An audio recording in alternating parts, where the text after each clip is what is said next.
New ইয়র্কে ডিম দিয়ে নিক্ষেপ হামলাকারীদের বিরুদ্ধে মামলা করলেন আক্তার হোসেন। আজকে তোমাদেরকে নিউ ইয়র্কের ডিম দিয়ে আপ্যায়ন করণে আজকে তোমরা মামলা করছো। তে ডিম নিক্ষেপ করা কে শিখাইছে 5 আগস্টের পরে? এটা তো তোমরা শিখাইছো। সালমান এফ রহমানরে মারো নাই, আনিসুল হকরে মারো নাই, মমতাজের উপর মারো নাই, একজন কন্টেন্ট ক্রিয়েটর আফ্রিদির পর্যন্ত তোমরা ডিম দিয়ে নিক্ষেপ করছো। ছাত্রলীগের নেতাকর্মী তো বাকি রইছে, আওয়ামী লীগের যে সাধারণ কর্মী আছে কর্মীরা পর্যন্ত তোমরা মারছো, ডিম নিক্ষেপ করছো।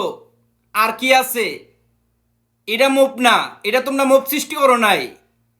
এদের উপরে ডিম নিক্ষেপ করা ফরজ হয়ে গেছে গা। তোমারে পচা ডিম দিয়ে আপ্যায়ন করণে আজকে তুমি মামলা করছো। একটা কথা মনে রাখবা কিন্তু, হামলা মামলা এগুলা দিয়ে দাপিয়ে রাখা যাবে না। কিন্তু ফুলা আটকানা, ফুলা হইবার সময় বেরোয় ফুলা বাইরো, ফুলা আটকেতে পারে না। যা করতেছো ইতিহাসের পাতা লেখা থাকবে, শুধু সময়ের অপেক্ষায়।